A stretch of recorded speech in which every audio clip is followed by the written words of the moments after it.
дар маркази нигоҳдошти муваққатии хориҷиҳо дар шаҳри Томски Русия ҳадиақал 13 боздоштшуда мавриди латту шадиди нирӯҳои ОМОН ё гурӯҳи таъиноти махсуси Росгвардия қарор гирифтанд. Аксари латтукубшудаҳо шаҳрвандони кишварҳои Осиёи Марказӣ буданд. ҳодиса рӯзи 12 апрел рух дод.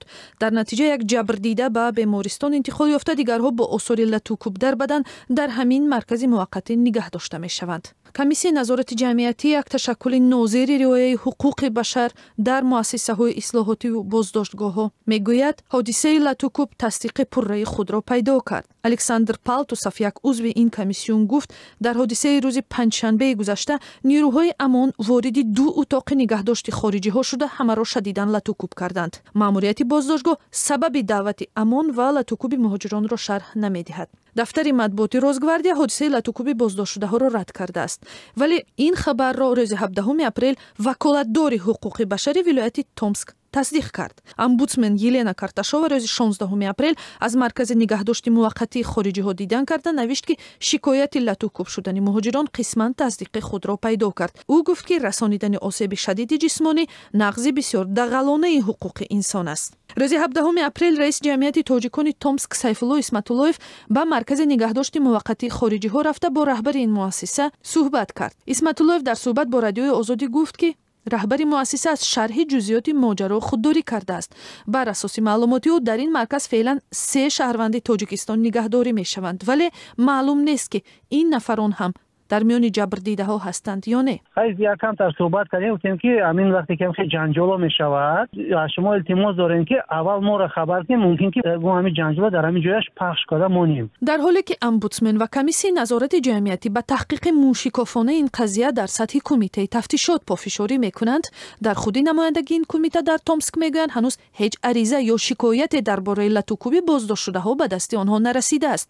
Елена Лебедева, як масъули равобит бо ҷомеаи кумитаи тафтишоти вилояти Томск, дар суҳбат бо радиои Озодӣ чунин гуфт. ба ҳар сурат мо ин ҳодисаро месанҷем. мо интизори санадҳои полис ҳастем. мо дар бораи ин ҳодиса аз матбуот ва ҳам дафтари матбуоти раёсати вазорати умури дохилӣ огаҳ шудем.